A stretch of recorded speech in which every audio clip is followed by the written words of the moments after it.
Welcome to Green Beauty Conversations, the podcast that challenges you to think about how you buy, use, make, and sell your natural beauty formulations. We tackle topics that will make you think and encourage debate about green beauty with your friends, followers, or customers. I'm your host, Lorraine Dahlmeyer. I'm a chartered environmentalist, biologist, and the CEO of award-winning online organic cosmetic formulation school, Formula Botanica. We have thousands and thousands of students in over 160 countries worldwide who study with us to become organic beauty formulators and entrepreneurs. Visit our website today at formulabotanica.com to try our free online formulation course. In today's podcast episode, we're discussing safe beauty, the latest industry buzzword.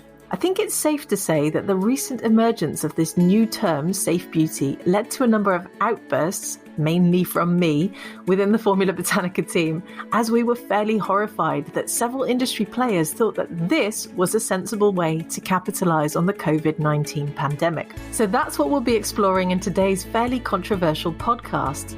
What is safe beauty? Why has this term emerged when all beauty products for sale should, by default, be safe? And why do we at Formula Botanica feel that you should be ignoring the very concept of safe beauty? Is safe beauty even a credible term for a beauty formulation when all formulations should be safe? Or are some players simply trying to cash in on a crisis? Today, I'm joined by Anna Green, Formula Botanica's membership coordinator, who is also a well-known green beauty blogger. Welcome to the podcast, Anna. Thanks, Lorraine. Thank you for having me. So let's start off by setting out what we understand the term safe beauty to mean before we rip it to shreds in the podcast. I'll go first. So from what I understand, based on what I've been reading recently, this concept of safe beauty that people are talking about is founded on the assumption that the future of clean beauty formulations will rely on safe synthetic ingredients, which may improve shelf life. And this seems to have stemmed from the line of thinking that the arrival of coronavirus will further push this notion that natural isn't always better, especially when it comes to ingredient safety and shelf life. Now, from what I've seen, also, some industry players appear to believe that COVID-19 has been a catalyst towards this supposed movement of safe beauty, with brands expecting to face more pressure to convey safety and longevity and efficacy. And some people have suggested that to avoid this distrust, brands have to educate their consumers about the benefits and stability of synthetic ingredients, whilst providing evidence and, seals of approval and certifications that product safety is there. And then from what I've seen, there's also this further line of thinking that as consumers become more aware about viruses and germs living on surfaces, that cosmetic products packaged in ways that eliminate the need to touch your face will start to become more successful. Now, from what I've seen, I think it's worth saying that, of course, this definition of safe beauty doesn't necessarily tally with what most consumers would deem to be safe beauty, because, of course, most people would think that it means the ingredients are safe for them and their bodies. So what have you seen in terms of safe beauty, Anna? Yeah, so I think it's a very interesting definition that they've put forward. But actually, we've been seeing the conversation about safe synthetics for a long time in the industry. So it's not necessarily something that is new. I think it's quite polarizing language, this sort of safe beauty category. It's quite highly emotive. So I think people will take it to mean, as you said, something that is completely free from harm and danger. And of course, we know that it's not always that clear cut in the beauty industry that, what is safe for one person isn't necessarily safe for another, because it is a highly individual product. So the context of safe beauty is quite interesting. Yeah, so the idea that it implies that it will have a benefit beyond what we currently have on the shelves for consumers, so that it's safer than something else. It's not necessarily, I think, what is being put forward. So I think it's safe to say that we both feel quite strongly about this topic, Lorraine. Shall we talk about why we think safe beauty is probably the latest industry buzzword that we should just ignore? Yes. So I think it's worth saying upfront, all beauty products should be inherently safe. I don't think anyone disputes that. And there isn't supposed to be one product that is more safe than another. And that's also not what Formula Botanica was founded on. We're very much about the benefits of naturals rather than vilifying synthetics. And of course, we've got cosmetics regulations all over the world that require all formulations to be made safely. So this concept of a global pandemic somehow forcing beauty products to become safer is completely at odds with our regulations in every single country. And of course, going on from that, all beauty brands, regardless of whether they're big or small, they should follow cosmetic good manufacturing practice. So this is sort of enshrined in best practice around the world.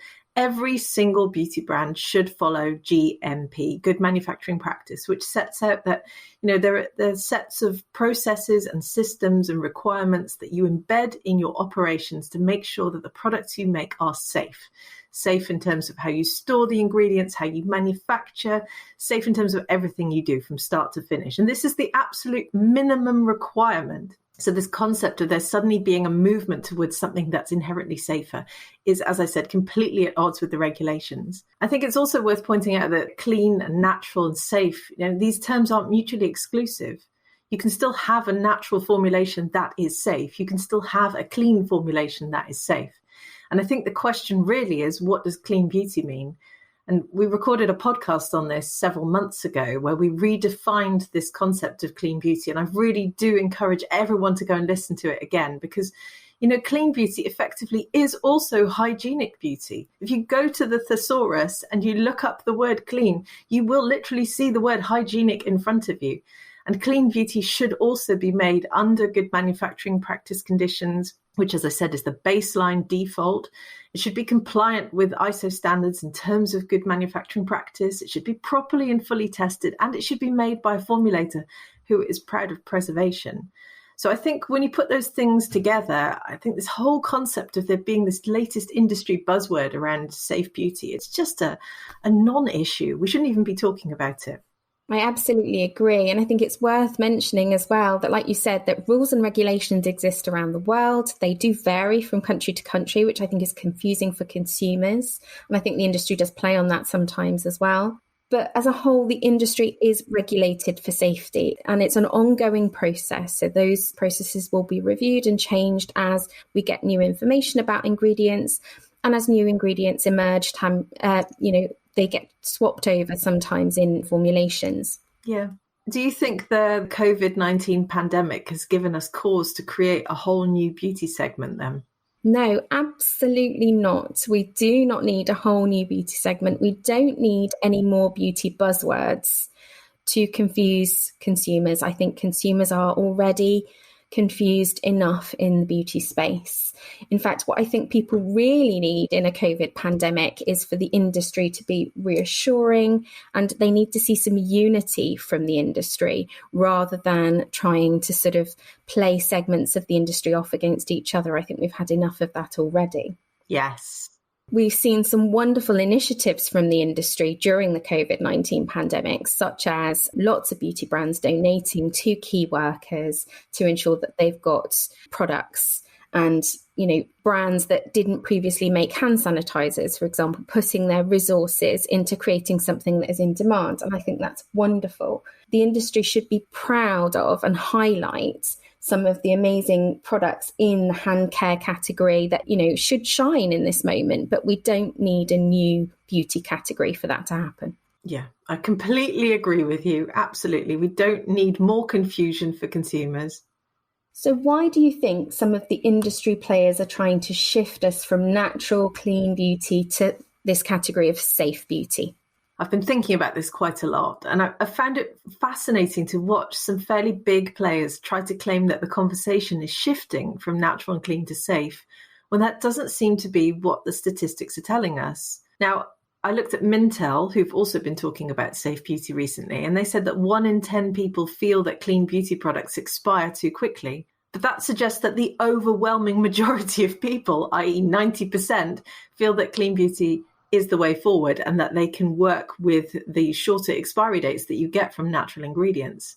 And the other thing that we've seen during lockdown and this pandemic is that wellness has become a lot more important. And in fact, I saw some data from the US the other day that said that sales of health and beauty products rose an impressive 13% over the last 12 weeks of this pandemic. We're recording this at the moment in June. And, if you compare that to the same period in 2019, that's a significant increase. And they seem to think that these soaring e-commerce sales have come from people investing in self-care during lockdown. So rather than going for safe beauty, people have been going for wellness and self-care.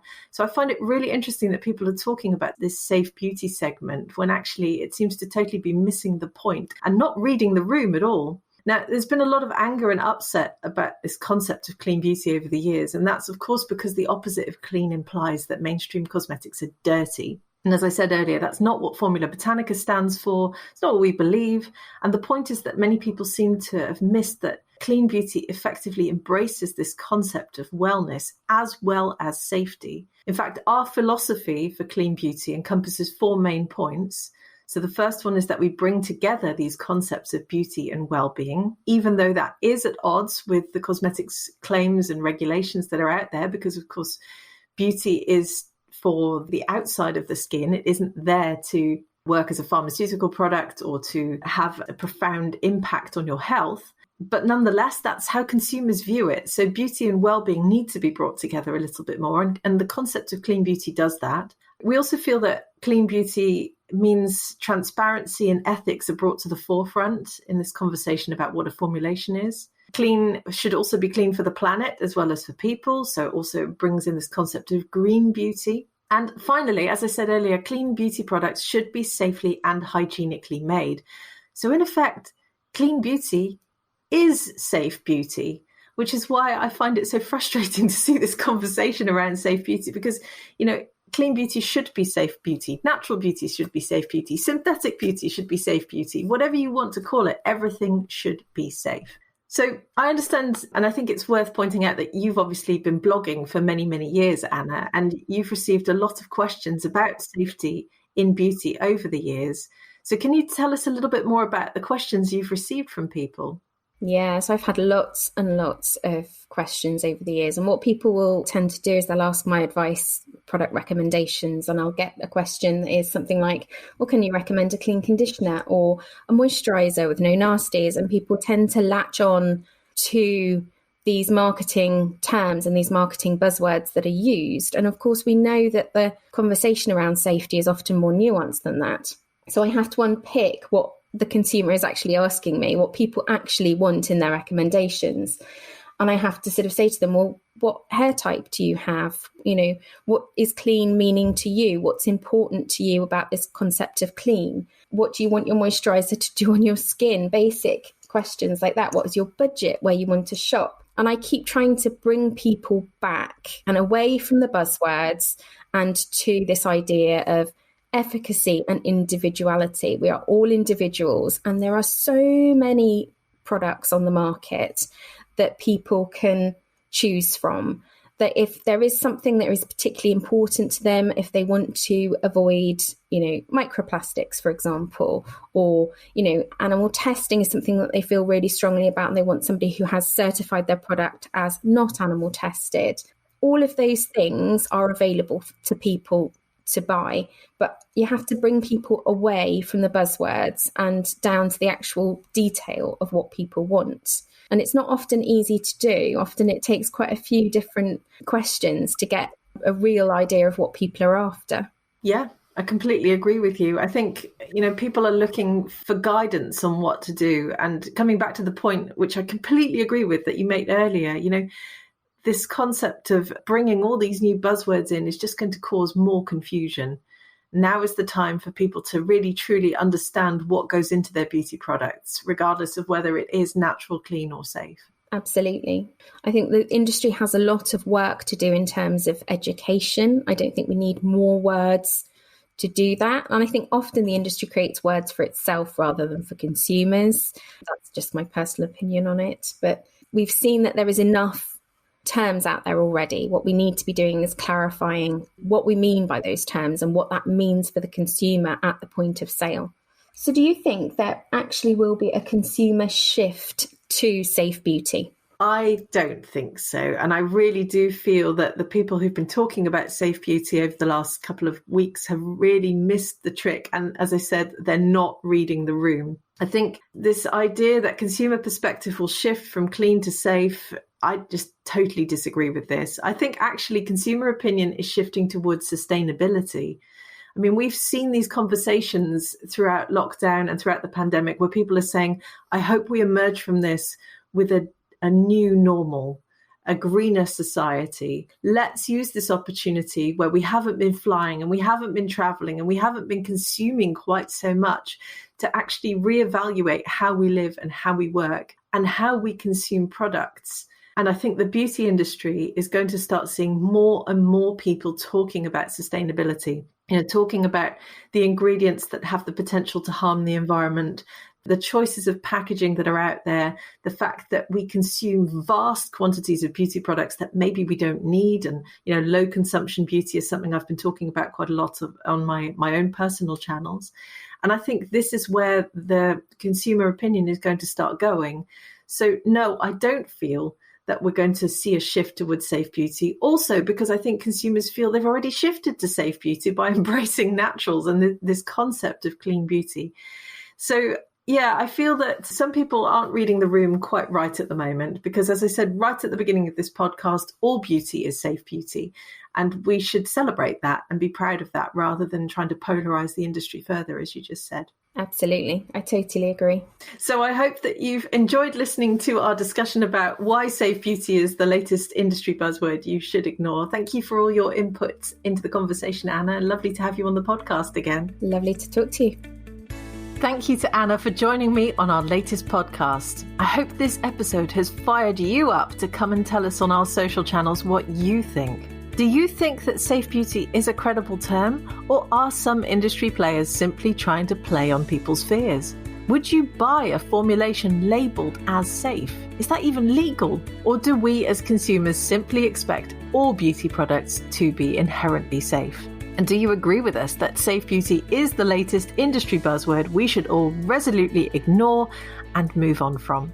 I would also encourage you to listen to one of our previous Green Beauty Conversations podcasts in which we defined the term clean beauty. So please do join the discussion and leave us a comment on our social channels to tell us what you think of safe beauty.